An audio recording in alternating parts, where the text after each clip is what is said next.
Hello, this is Dr. Paul Cottrell, and I'm recording this on January 20th. This video is dealing with governments as economic super actors. This is a live stream from the World Economic Forum Davos 2026. But before we begin with this, what I want to do, we're going to be slightly behind on the live stream because I'm going to be just doing the introduction here. But please go to my store, the-studio-reykjavik.com, and help support the work that I do. All these videos are for free. Please donate. You can donate through Stripe, PayPal, or buy me a coffee. You can also be a paid member to my Substack channel and Patreon channel. All the links are in the description of this video. And also, get the great supplements that I offer. If you take these supplements, it's going to slow down the aging process and boost up your immune system. It's really important. You're going to be able to target different systems like brain function, cardiovascular, gut health, and many others. Please go to my store and get the structural nano silver toothpaste. This will help to help the health of your oral cavity. And when you neutralize and prevent plaque buildup, you're also improving your cardiovascular health and your valvular health. So please go to my store, the-studio-reykjavik.com. Get this toothpaste that has no fluoride in it, has structural nano silver, and help to neutralize. Super important, especially during the winter season. I also have structural nano silver soaps. These soaps will help the health of your skin, and they will help to neutralize. You can get it in peppermint, also in charcoal tea tree, and in lemongrass. Please go to my store and get a few bars of these structural nano silver soaps. Very high quality and help the health of your skin and to neutralize. Important to use year-round, but especially during the winter season. All right, with that, let's begin with governments as economic super actors. This is a live stream, but we're slightly behind in the live stream from Davos 2026.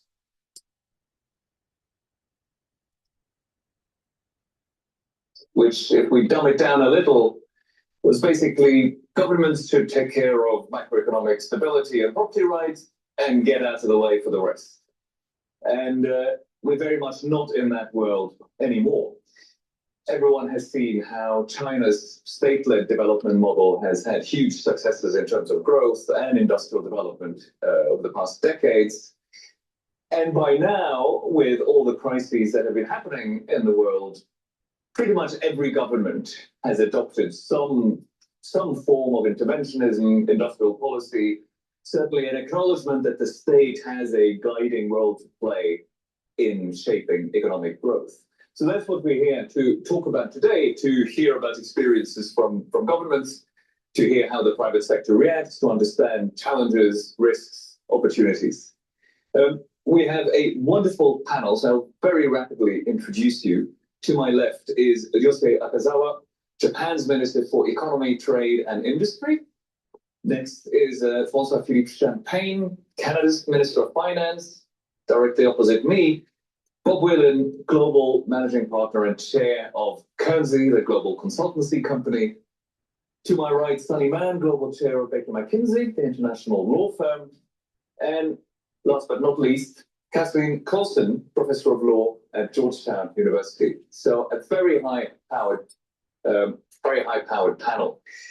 So let's just launch straight into it. We have a ridiculously short amount of time, so I apologize in advance if I cut any of you off to make sure everyone has time to speak. And we really do want some of the people in the room to be able to ask questions towards the end. So let's go. Before China, there was Japan. So I'm going to turn to you first, Minister Akazawa. I'm just about old enough that when I was in school, I would learn about Japan as the example to look at in terms of a country that got industrial policy right. And your ministry, I guess maybe it was METI now, was the core of the secret sauce. And then, maybe Japan went a little bit off track, but is now coming back strongly.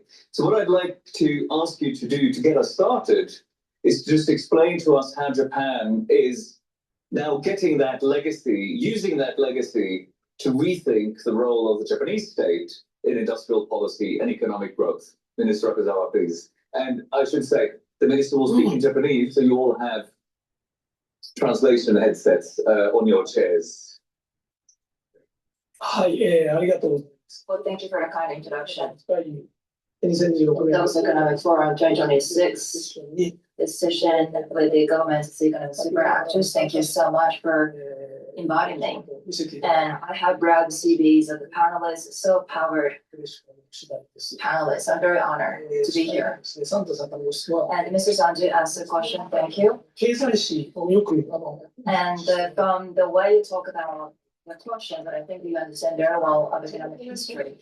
Back in 1985, as you can recall, the agreement of Plaza, agreement of the semiconductor have been striking, including Japan and the United States.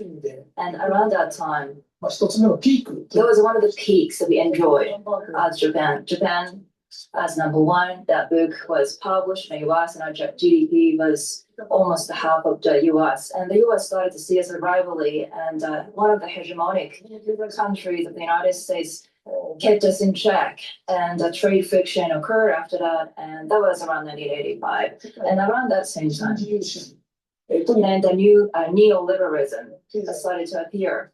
And then the politics shouldn't weigh in those economy and industrial policy is not favorable. In order to protect the country, the government shouldn't interfere those economy. And that's kind of the trend we started to see there back then. Now, the United States try to keep Japan in check, and also industrial policy is not necessarily favorable. And without protecting country, we need to open the market, and WTO comes to prominence, and we need to lower tariffs. And that's the development we saw. And that neoliberalism is without taking care of those, that we purchase the things where the cost is lowest and sell those products where the products can be sold. But then what President Trump is thinking about it is that manufacturing of the United States went out of the country, and we need to restore those jobs. But one of the hegemonic countries' stance have been rattled. And neoliberalism is not necessarily favorable for the world economy. That's one of the problem awareness that President Trump has, I think. And the vulnerability started to appear.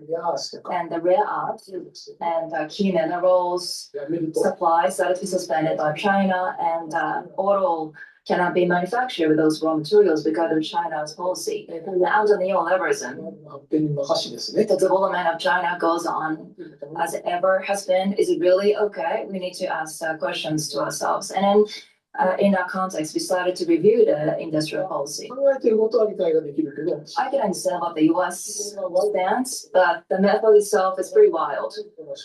And we need to be able to respond to that wild method, but at the same time, the free trade and the rule of law, those are the very important principles Japan advocates. We need to take a good balance between the two.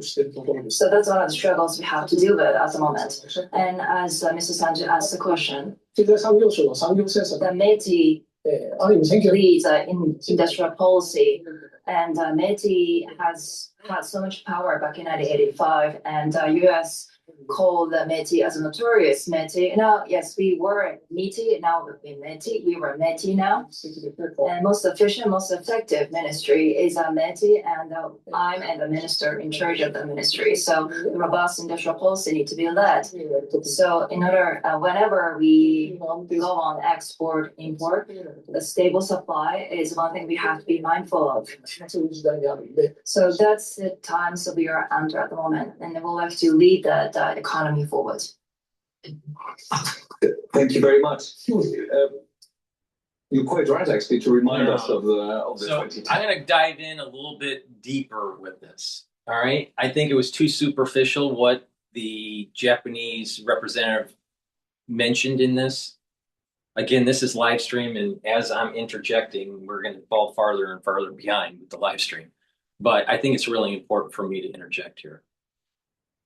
During the Reconstruction post-World War II, the United States had a incentive for Japan to rebuild.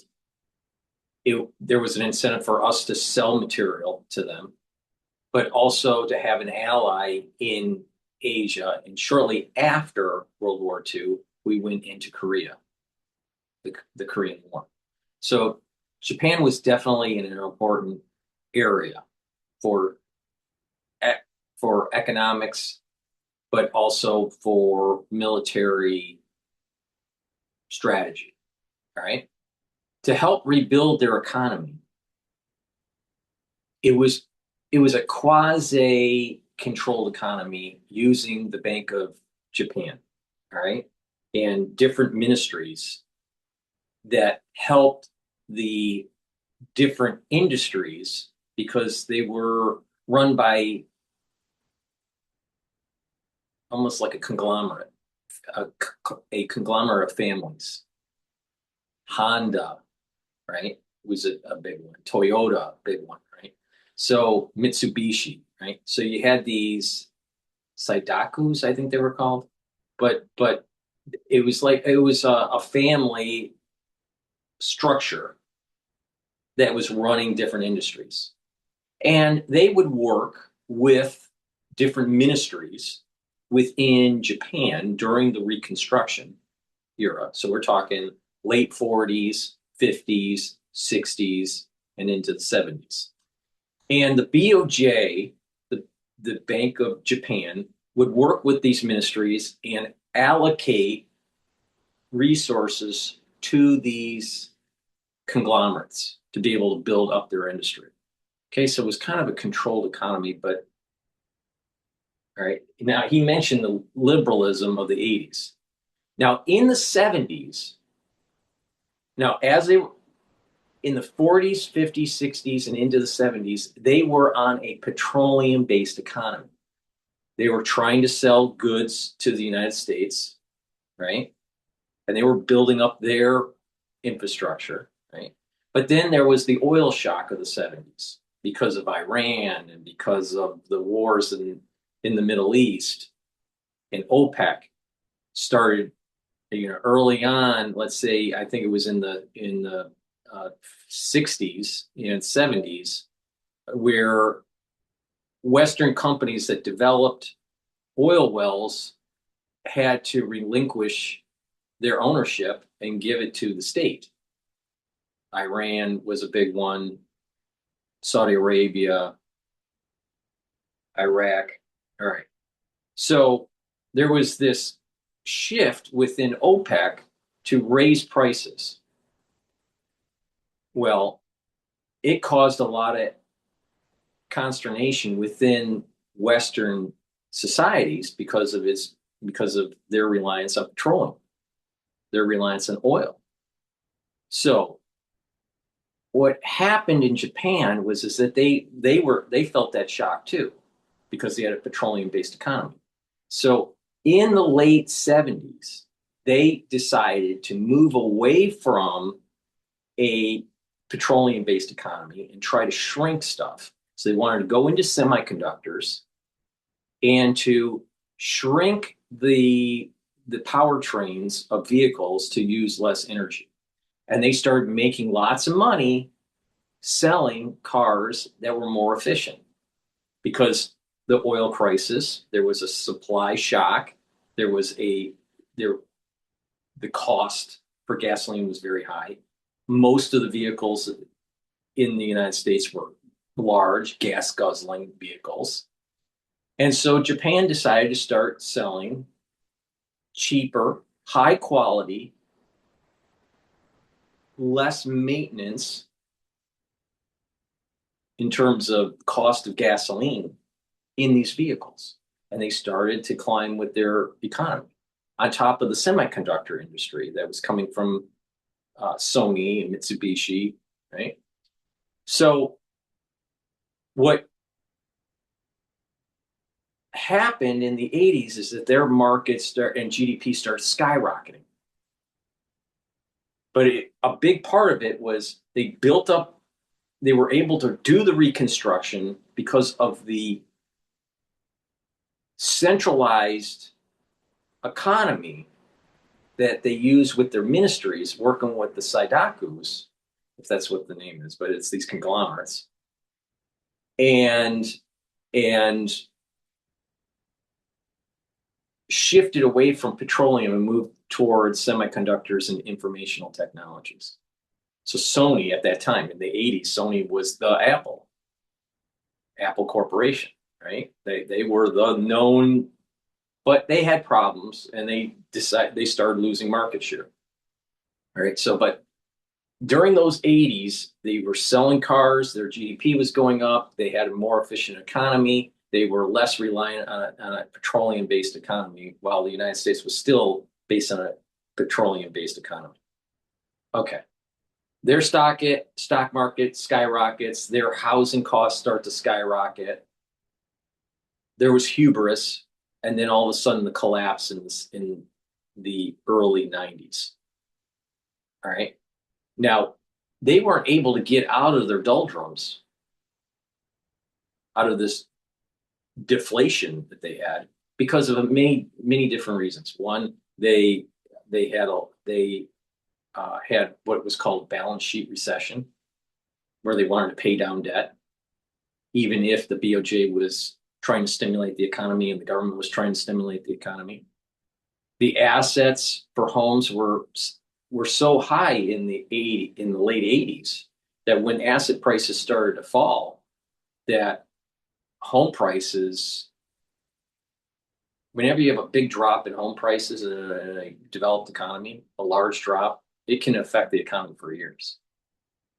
So they were in this depression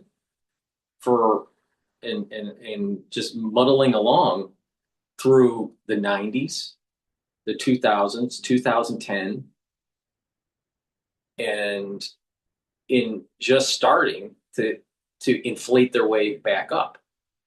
During these other decades before the recent time, BOJ kept on trying to stimulate, right? But the transmission mechanism wasn't there because households were trying to pay down debt because they were so fearful of this big drop that they saw in the late 80s and early 90s. Well, now people are getting older. Their population is declining. Right? But there is this kind of resurgence of building up the military now and CapEx spending. But they're not going to have the same big blip like they had when the oil shock took place in the 70s, when they decided to switch to a more informational-based economy relative to a hydrocarbon economy, when they made that transition in the 70s. It's not because you have a lot of other nations that have already built up infrastructure and have moved towards an informational economy. Sony is not as good as Apple. Let's just face it. The cars that they're designing in Japan are no better than any cars that are being designed anywhere in the world. There was this sweet spot in the 80s where they were developing informational technology and semiconductors and vehicles that people needed and no one else was doing at the time. So they have a lot more competition. Now, as they are slowly moving out of their zero bound from the central bank, right? They're slowly starting to inflate their economy. And sometimes inflating your economy is good if you have been in a deflation for a long time. And companies are willing to not be in a balance sheet recession, right? They're willing to take on some debt. They're willing to do CapEx. They're willing. Now, with the AI boom here and humanoid robots, I'm not sure if Japan will be able to make that big leap like they did in the 80s, because I think China will be a major competitor. So that's kind of like a larger backdrop that he didn't go over. So hopefully you understand the importance of this big cycle that Japan has seen, and they're slowly getting out of the early 90s crash.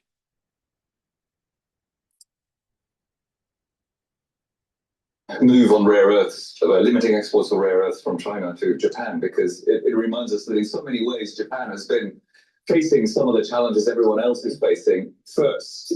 So I think we can all do to look to Japan to see how they've navigated also some of the macroeconomic challenges we had over the last 10, 20 years. Mr. Champagne, your country, Canada, in this period that we were just talking about, was really putting all in on integration with the US, and has recently, it seems, determined that you might not want to put all your eggs in one basket. Given that the panel here is about the role of the state in the economy, I think we'd really like to hear from you how you as a government think about facing this challenge of, well, the structure of our economy may not be what we would like it to be. How do we get it from one place to another?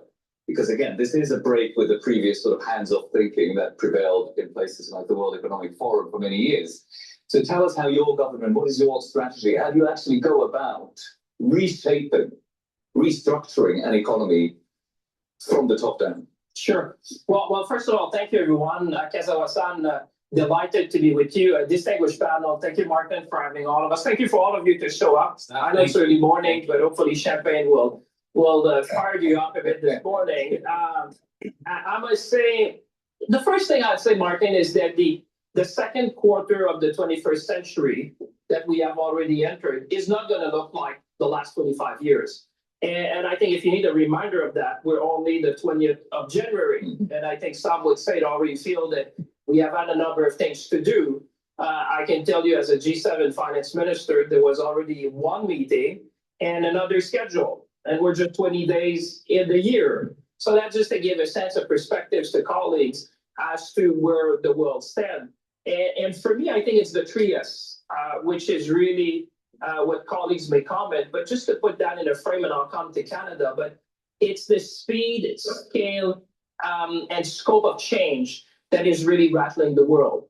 And it goes from geopolitics, supply chain, geoeconomics, which is basically the word that I've heard the most from chairs now, geoeconomics. I've come here since 2009, I think. So I've seen different discussion in Davos, but I think this is a momentous time because we're entering the second quarter of the 21st century, and how are you going to shape? And it's not just geopolitics, supply chain, but it's the speed, scope, and scale of technology, AI, and quantum. And if you put all that, I'd say for our citizens, it's a lot at the same time, let alone for governments, let alone for corporate leaders to adjust to that new reality, which is going to shape clearly the second quarter of the 21st century and beyond, I would think, particularly when you match quantum and AI.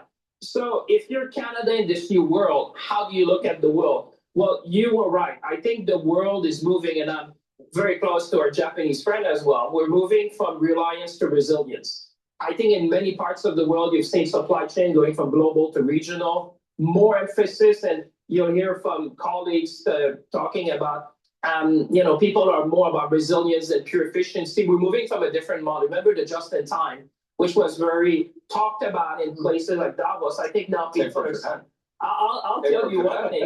I was with a steering, he said, what I like about Canada, if things go bad, I can send a truck across. If it goes really bad, I'll go myself pick it up because, proximity is everything. So if you're a country like Canada in a world like that, you certainly want to diversify.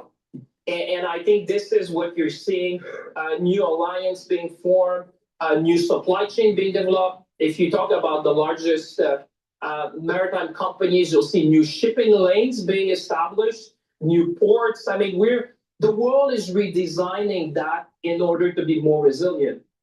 And obviously, when you're Canada, you've been blessed by geography.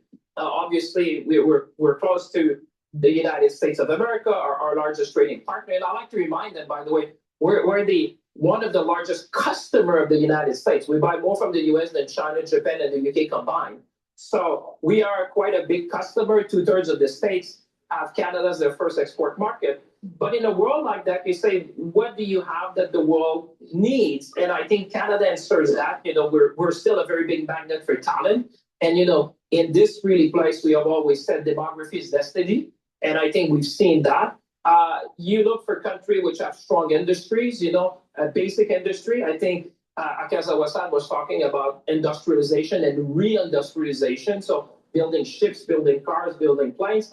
Critical minerals, as Akazawa-san was mentioning, is the name of the game. I can tell you it was the key topic at the last G7 finance minister. Imagine, now critical minerals are talked at the G7 finance ministers meeting. It just tells you that today, people see better the nexus between food security, energy security, economic security, and national security. I have never talked as much as national security since I've been Minister of Finance, because all these things now go to national security. And then critical minerals, I would say, will play a key role like oil played in the last century. Then you're looking at energy, which obviously everyone will need to do that, and Canada's in abundance. And lastly, for us, listen, we're the only G7 country with a free trade agreement with all the other G7 nations. So you will never see me talk about Canada as a country of 40 million people. But I'd say this is a country which gives you preferential market access to 1.5 billion people. And that is not lost on the mind. And you'll hear from colleagues from the corporate world. So when you talk to CEOs today, what do they want? Stability, predictability, and the rule of law. I would say it's in short supply, and Canada has an abundance of it. And therefore, I think that is going to be a differentiating factor in this in the second quarter and beyond, I think, of this 21st century. But the world has changed. That nostalgia is not a strategy. And I think you have to accept the world for what it is today. And together, our role is to shape, obviously, a better world. But let's not look back and assume that what we have lived, and we're about the same age, although you don't have as many white hair, but what we have lived to our life is not going to what we're going to experience in the future. That's a different world. But it's a world that if you do the right thing and look at the IMF and others, you can take structural policies, like you said, support the economy if you have the fiscal capacity, invest in housing, infrastructure, productivity, competitiveness, and you can win in that new world. I'm glad to hear the note of optimism, because, boy, do we need it these days. So thank you for that. Catherine, I want to turn to you, because you're a professor of law, you're an expert on trade law, but you also used to work at the office of the US Trade Representative, so you've seen trade policy making from the inside. Now, I mentioned the Washington Consensus. It's probably been more comprehensively rejected in Washington than anywhere else. But it strikes me that when the Trump administration thinks about a new role for the government in the economy, it's almost always about tariffs. So the words hammer and nail come to mind, at least to my mind.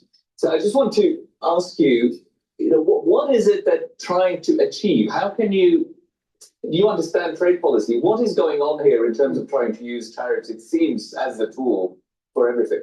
Well, thank you, Martin, and great to be here, especially with ministers and distinguished colleagues.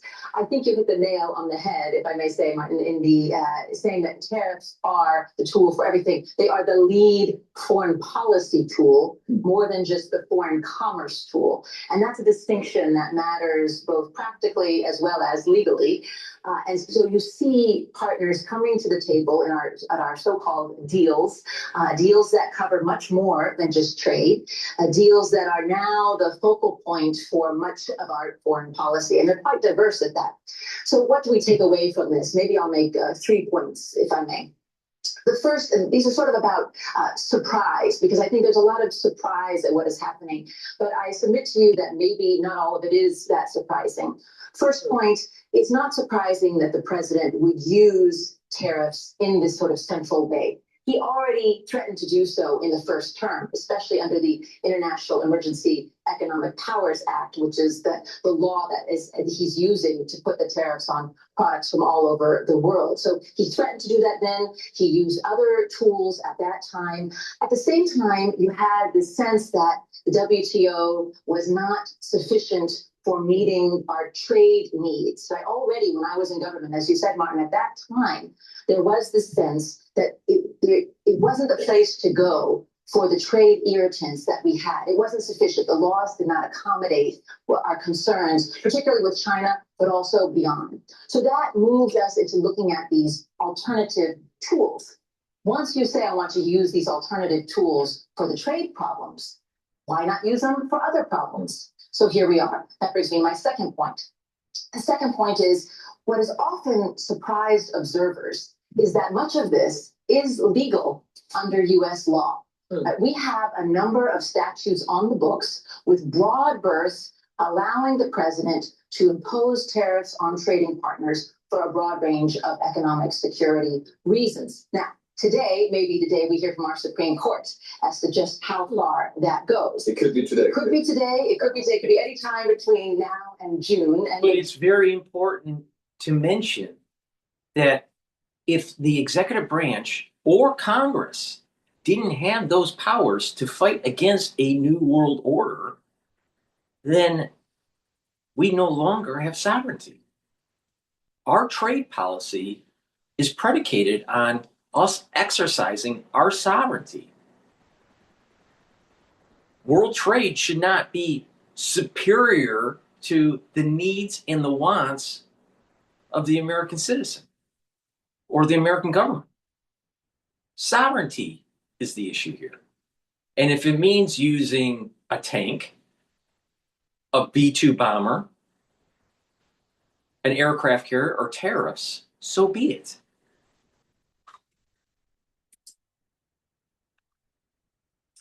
So we're all waiting, all the lawyers are waiting, watching to see.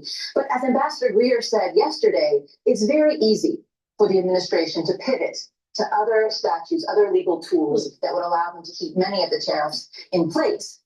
The question will be, how far can they go? Is there a bridge too far? Or maybe I should say, is there a big Arctic island too far for our laws to accommodate? So that will turn, Martin, on how the Supreme Court writes the decision, not necessarily what the decision will be. The last third final point here is about what is open to surprise, and I think that's the deals, or should I call them term sheets. A deal is not an end game. So it may be a stopgap, but in this context, we'll have to wait and see how they're implemented, and even then, there is certainly not a lot of certainty where the deals are concerned. In a moment, I'm going to get back to Minister Akazawa because, as I understand it, you negotiated the Japanese deal with the US. But let me bring in the other panelists first. As chair of AT County, the consultancy, you talk to a lot of businesses. Just give us the picture of what businesses make of this change. Because they used to approve of the sort of hands-off attitude from governments that we had for 20, 30 years. How do they like this new world? Well, I think the first word I would use is uncertainty. And right now, I think corporates around the world are faced with uncertainty in so many different ways. And I think as we started this discussion, Martin, we kind of put this a little bit in historical perspective, which I think is useful. Tariffs get the headlines today, but there's been a growing, implementation, execution of trade-related interventions all around the world over the last 20 years or so. And we're starting to see that more and more. I think Global Trade Alert tracks trade interventions. It's double what it was just 7 years ago. I think we also see, heard last night, the volume of trade that goes through most favored nation status has gone from 80% to almost 70% in the last couple of years. What corporates face, though, is uncertainty. And as much as they want predictability, as His Excellency said, what they see today is certainly not that. They see not only tariffs, they see different subsidies, interventions of different kinds that all have to be taken into account. And I would use as well. Now, here's the issue. These businesses and these talking heads, they only look at the immediate. What about years, like 35 years of globalization? These multinational corporations benefited from it. And then now they're upset with the uncertainty and the negative externalities of a tariff policy now. Well, here's the issue. 35 years of unfettered globalization has weakened our military prowess, weakened our manufacturing prowess. It's important to bring back that economic clustering. And if it means hurting the multinational corporations in the short run, guess what? You benefited for the last 35 years. So shut up. If you look at the whole net present value of the situation, you benefited. No, they only want to look at, they're only looking at quarter to quarter to quarter. They're not looking at all those previous quarters and all those previous decades of neoliberalism with the economies around the world. And this is the problem that I have with these multinational corporations and their CEOs. They don't talk about this. They don't talk about how they benefited, yet the average worker didn't. And our manufacturing prowess weakened. Now, are we supposed to take a lesson learned from Japan, where they went and said, okay, we need to absorb the oil shock and move into a different economy? At that time, it was the informational technology. Maybe we need to start thinking the same. Maybe we need to say, you know what? We need to have localization, not globalization. We need to have a stronger economic cluster in the United States and not be so reliant on foreign goods and services. What's wrong with that? What's wrong with that? Just quarter to quarter? Or are we going to look at that whole arc where we did benefit somewhat to globalization, but many people didn't? And now we have a K-shaped economy that's starting to get worse and worse and worse and worse. And the only way to bring that K-shaped economy back in line to something that's healthy, where you have a society that is cohesive, is to bring back the economic clustering. And if it means shares price for transnational corporations to go down, so be it.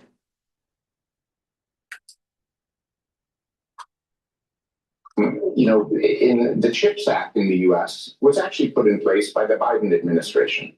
It wasn't a Trump policy. Trump continued it, but where Trump then went further, he made a direct investment in Intel, right? So it's really taking what had already started and actually doing something very different. And again, this is the sort of thing we're seeing around the world. For corporates, though, faced with this uncertainty, what we see, I would categorize into three areas. One is certainly there's more analysis that's going on around global trading patterns than ever before. Scenario planning, you know, risk assessments of different kinds, trying to understand, you know, the macro environment and what it could mean for operations. You know, that is something we're seeing repeatedly everywhere in the world.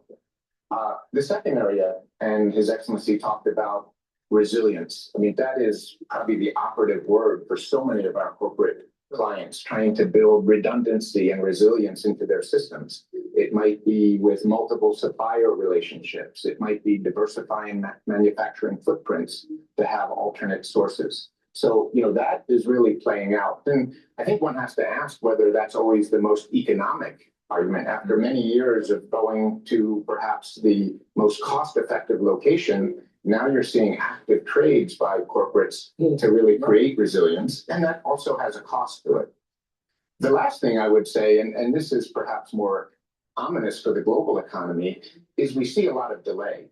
You know, faced with uncertainty, if you're making a decision about where to locate a new factory, hundreds of millions of US dollars to put in a location. You know, while all this analysis going on, one, we see it very often is the simplest thing is to delay. Wait 6 months, wait 12 months. The picture will become more clear. And regrettably, it doesn't really become more clear. Yet I think that still is a natural reaction of corporates to hedge, to wait, you know, to hold back. And that's not great for the global economy. Yes, that's really interesting. And I want to pick up or continue with that theme because Sonny Man, you're the chair of McKinsey, the international legal firm.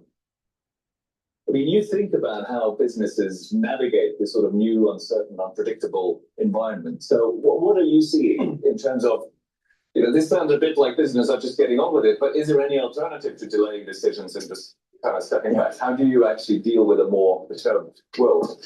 Okay, well, it's quite great to be here. And I should add, I've been global chair of McKinsey all of 2 months. When I came into the role, I looked around the shelves in the cupboards thinking there must be some instruction manual here. And I think there was no playbook for the world that we're navigating today. So in response to what you're saying, I'd like to make 3 brief points, Martin. And I speak not only as a new leader within an organisation, but also as a trade lawyer who's been advising clients on geopolitical disruption, geoeconomics, and trade disruption for over 2 decades now. I think the first key thing is, if you look at what is playing out, the only constant today is change. Think about the last 10 years. It started off with things like Brexit, and then you have Russia's invasion of Ukraine. You've had global tariff wars playing out. You've got the Middle East, you've got Iran, you've got Venezuela, you've got Greenland today. And the pace of change is incredibly intense. We at Baker McKenzie surveyed 600 clients on what are the themes that are keeping them up at night. Geoeconomics, geopolitics, trade disruption is the number one reflection coming out, which then leads into my second point. It'll be familiar given what my colleagues here have said. It is the need for divergence and diversity as well. So if you think about how markets and companies have done business over the last few decades, it's been a sense of over-reliance on a handful of partners. What we now understand is over-reliance, whether from a state's perspective or a corporate's perspective, over-reliance on any single market, any single supply chain or customer, or where your data resides or where your funds flow, it's a vulnerability. So we're seeing this play out. It's a simple concept. It's called Porter's 5-force model. You got to look at your supplier force, the buyer force, the seller force.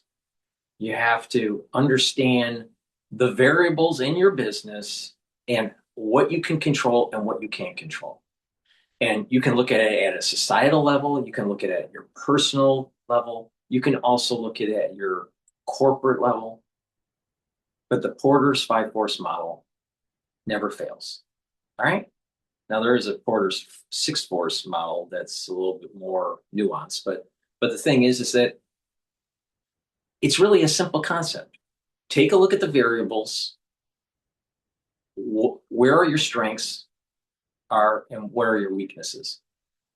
And you try to mitigate the weaknesses and maybe even strengthen the strengths. But the reality, the reality is know what those variables are and mitigate those weaknesses.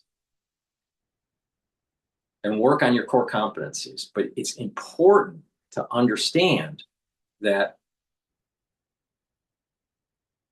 when you have a interconnected world, that when something happens, it will propagate through the network quickly.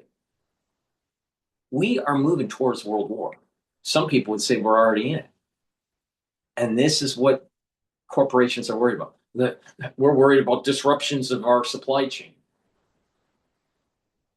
The probability is starting to go up of a tactical nuke to be used in either Europe or in Asia or Asia.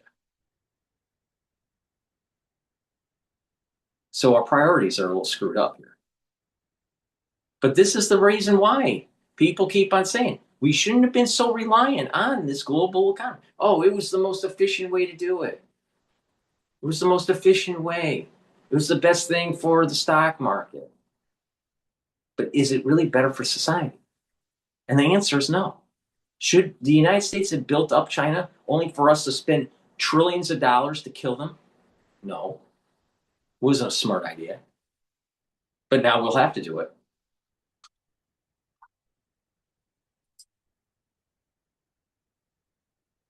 In terms of countries negotiating many more FTAs, but we're also seeing it in terms of where companies are now focusing in terms of diversifying their customer base and their supply chain, which then leads me to Porter's 5-force model. And I'm not just saying this as a lawyer. Come on, say it.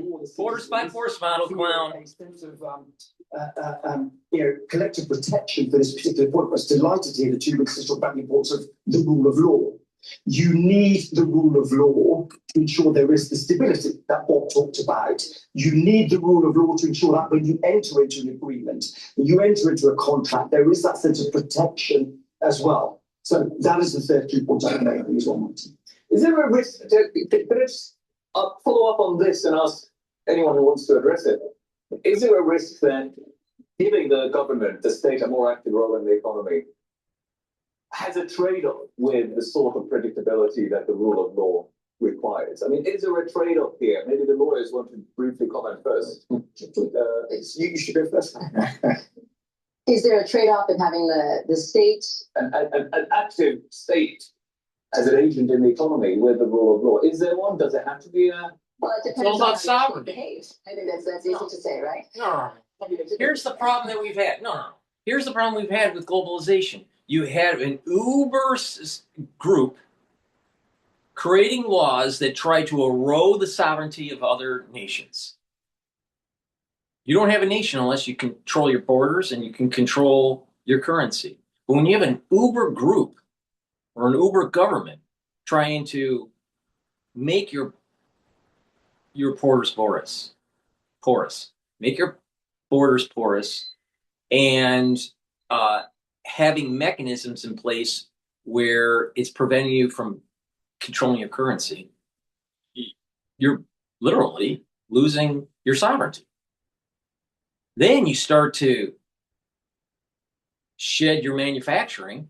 The developed nations are shedding their manufacturing and moving it to undeveloped nations because it's cheaper. And then you have all this socialism that you have to pay for within your country. And then all of a sudden your economy is not as robust. It's not as healthy. And you've lost your sovereignty. This is the very issue about Trump and tariffs. It's about sovereignty. It's about not allowing a group through their legalese, through their legislation, through their recommendations to erode your sovereignty.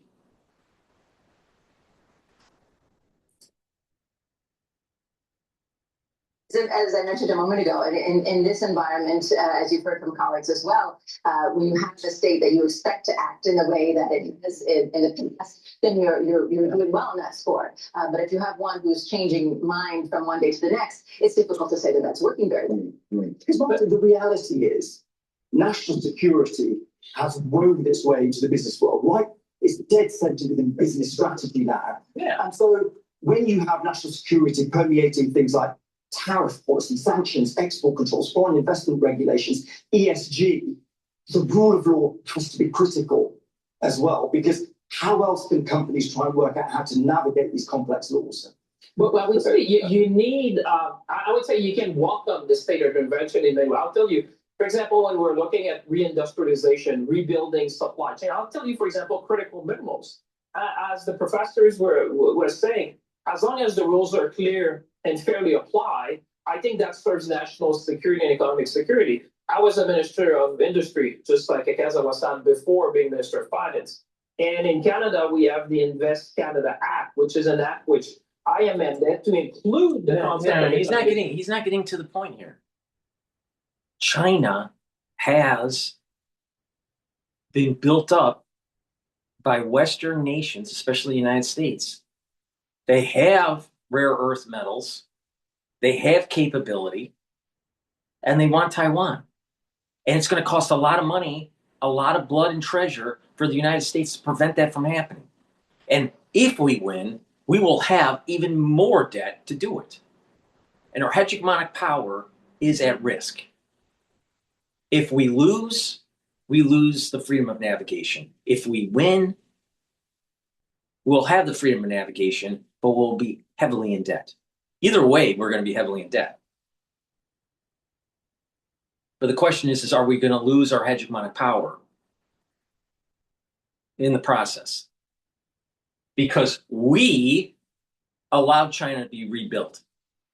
We, the United States, needed cheap spatulas at Walmart, and now we have a serious problem with dealing with China. And global leaders don't understand this, but they made a ton of money as we got to this point. But we have $38 trillion in debt. It will go to $60 trillion. $60 trillion to be able to orchestrate a war with China. In the end, it'll be $60 trillion in debt.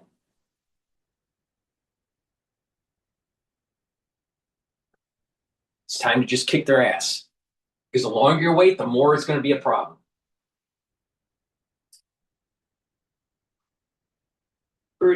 Within the national security analysis, because you look at critical minerals, for example, which is going to be essential to power the world. I think our citizens would expect responsible state who have these resources that are making available to our friends, our partners, our allies around the world to keep an eye on that. A free market might not do it exactly the way that our citizens, because remember, all of us here work for people. And people would expect us in a way to say, but what we needed to do, like I think we've done, we needed to provide predictability, because I happen to be a lawyer as well, and say, as long as the rules are clear, and I think our friends from AT would agree, business will adapt. It's like us, they said, we need clearer rules on permitting. What was killing investment was the delays, the uncertainty. Once you provide more certainty, corporate will adapt. The finance world will adapt. Everyone is adapting, but what you need is rules, and these rules to be fairly applied. And then I think you can have a win-win-win strategy with people, with corporate and government. I've seen, for example, and people can look at that, but when we have onshored, friend-shored, however you want to describe that, a number of things in North America, I think there was a role for government. I'll tell you, for example, on the EV side, and I think it's still our North Star. It may be delayed, but I'm not sure these would have happened. You mentioned the CHIPS Act at the time. You mentioned, I can see in Canada the investment from our Japanese colleagues, for example, in electric vehicle and battery manufacturing. These things will not happen by themselves. I can write a book about that, but tell me, not everyone, I said to my colleagues, not everyone wakes up in the morning thinking about Canada. You have to go out and say, why would you be the right place? And I would say that applies to all the other countries. So I think there could be a really win-win-win strategy that I see the corporate colleagues and my colleagues from Japan and look at what they're facing now in critical minerals. I'm sure, I can't speak for Japan, but I would expect their citizens would say, yes, we want the government to take a role in that. And obviously that's why we've partnered, for example, to make a strategic alliance on critical minerals. Let's say from Mr. Akazawa. はい、今ですね、 Yeah, 河野大臣 the Minister of Champagne で、pointed out the very important point, I guess. 最後が And 200カ国に関税を取る approximately 200 countries have been imposed で関税 tariffs by President Trump. オペレーションをやられる。 And somehow he wants to lower tariff for the other countries 一 too. 切関税 As far as Japan is concerned, Japan never compromised on tariff and asked the US to lower their tariffs against Japan. And that was a negotiation that went on. Now, let me spend a few minutes to talk about what's happened. What's important for the business is predictability. As Mr. Champagne said, we need to secure the predictability. So when I had a deal with President Trump, but what's significant over the deal is that 米国は for Japan, 米国の中にその I mean, for the United States perspective, the Indian supply chain will be built in the United States and Japan. Japan is a very special partner. So Japan will be, well, a most favored nation. And the full $1 trillion economy and the great trade condition can be secured for the European Union, which is $2 trillion economy. That was significant for Japan. Now, the global challenge at the moment is that China is trying to secure and dominate the key minerals, and President Trump says America first and want to put in place on the industrial policy, and that has so much repercussion on other countries. Now, in our context, how we can secure predictability, that's one of the top agenda we need to think about. The first, number one economy, number two economy, the method-wise, they were very wild, and statement-wise, they're very credible too. おっしゃるところがあって、我々は非常にそれに対する対処、苦労いただ So we have struggled and we will struggle on how to address it, but predictability is one of the key points we need to be mindful of. And also, as Kristen said, 関税だけがツールじゃない。まさはその tariff is not just a tool. Tariff is not only a tool. That was the thing that the US, Japan agreed. And we were asked to lower tariff on the United States. We said, well, we will never lower tariff, but we will do that. That's something that for the sake of the US, meaning the building supply chain, $550 billion will be invested for the United States. And I appreciate if everybody understands what that stands. Now think about this for a second. Everyone's demonizing Trump about tariffs, but you got countries like Japan saying we're not going to lower our tariffs. See, it wasn't the United States that started this crap. We've never had free trade. It's never happened. Bold, amazing proposal. That's what the United States called. And then the proposals by Japan was a game changer. That's what it was called. And the secretaries of the United States is a strategic investment initiative have been a great segue for EU and the Korea.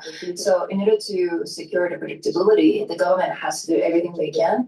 And as the Chris said, not only tariff, but we need to have a broadened perspective. How bilateral and multilateral win-win can be created. That's an important perspective.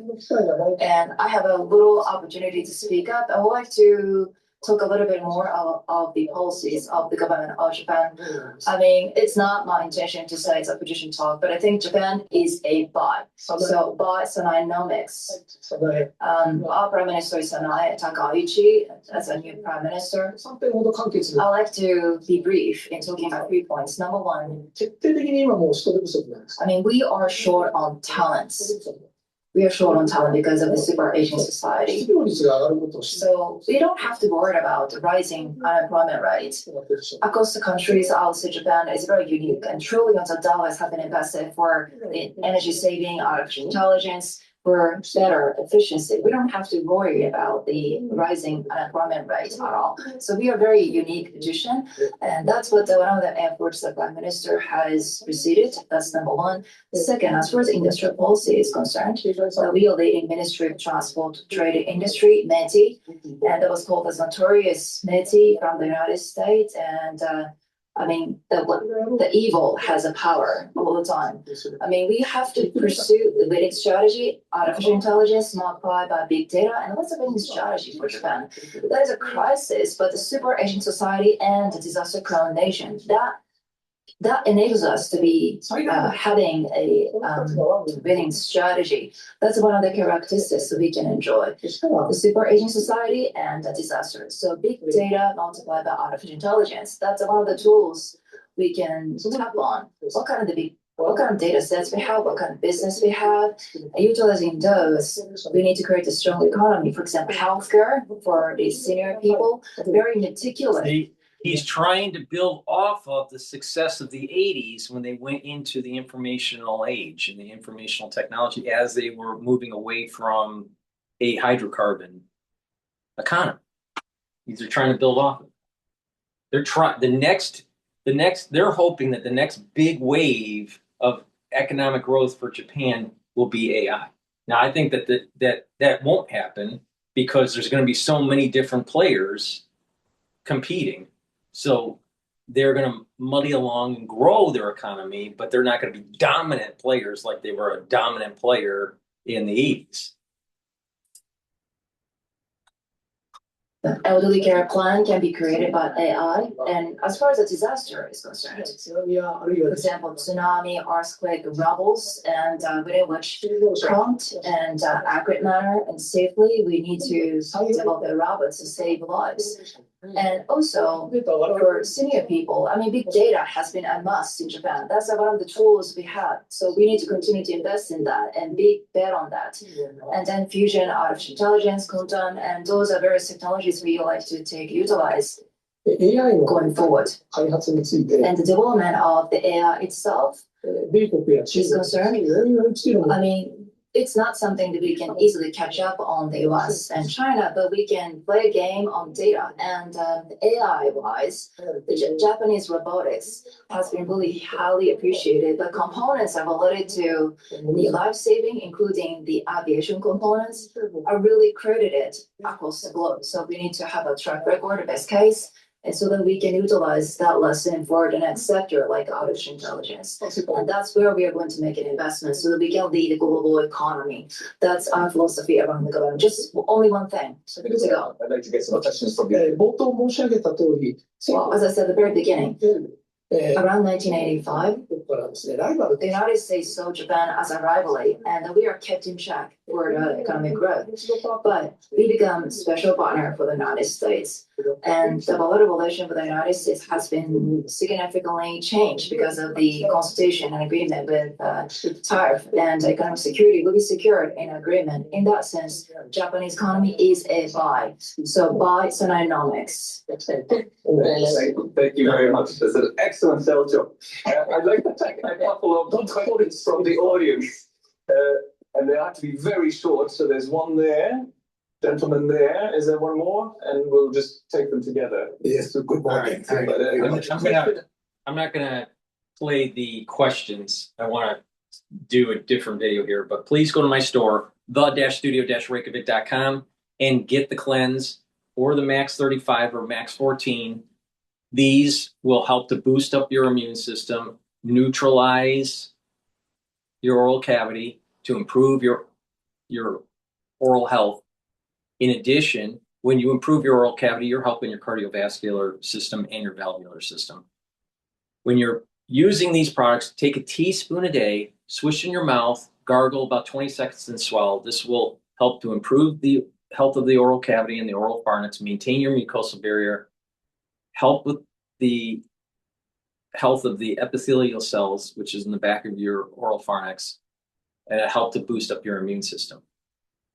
When you do this regularly, you're going to slow down the aging process. Why? Because you're not as sick as often. Now, if you're in the cold season or someone around you is not feeling well, take a tablespoon or two a day, same thing, swish in your mouth, gargle 20 seconds, 30 seconds or so, and then swallow it. And then go back to your maintenance dose once everything is all clear. I've been doing this since 2020, every day. All right. So please go to my store, get the cleanse, the Max 35 or Max 14. They're at different price points, and take it every day and improve your oral cavity and to boost up that immune system. Another supplement that will help to boost up your immune system and help with your brain function is to take magnesium and zinc. There's an added benefit of taking magnesium, that's to increase the efficacy of vitamin D3. So please go to my store, get the magnesium and zinc, and take it every day, especially during the winter season. If you have sore joints or sore muscles or bruises and you want to reduce the pain, get the super strong relief. Apply it on the skin where it hurts, and you will get relief very quickly. It's a new product on my store. Please go to my website, the-studio-reykjavik.com, and get the super strong relief. Vitamin D3, super important. It'll help you to absorb calcium. You do some resistance training, it's going to help to deposit new bone matrix to strengthen your bones. Vitamin D3 is a gene expression cofactor, so your cells will perform properly. If you have cells that are infected, vitamin D3 helps to get those cells to go into apoptosis. And vitamin D3 helps with your cardiovascular. It's really important to take a probiotic. I have a powdered version and a veggie cap version. And with a good probiotic, you're going to improve your immune system, reduce inflammation, rev up your metabolism, improve your skin health, and improve your brain function. Multivitamin. This multivitamin is easy to digest. It's chelated. And this multivitamin has the multivitamins you need for proper enzymatic activity so your cells perform properly. And lastly, lignans and turmeric. Stack them together. This will bring down inflammation and soak up free radicals. You're going to be helping your immune system, your endocrine system, even your brain function. By bringing down inflammation and soaking up free radicals at the neuron level, you're improving the health of the neuron. When you're bringing down inflammation and soaking up free radicals at the vascular level, you're reducing plaque formation. So it's really important to take. You get a lot of benefits from this, and you're going to be able to boost up that immune system. And when you take this regularly, you're slowing down the aging process because you're keeping the inflammation down and you're soaking up those free radicals. So please go to my store, get the great supplements that I offer, use discount 5. I have this discount. It's all caps discount and the number 5. You get $5 off any order, save some money, and get the supplements, stack them the way I'm telling you to slow down the aging process and to get healthy. That's the end of this broadcast. Thank you for listening. Please go to my store, the-studio-reykjavik.com.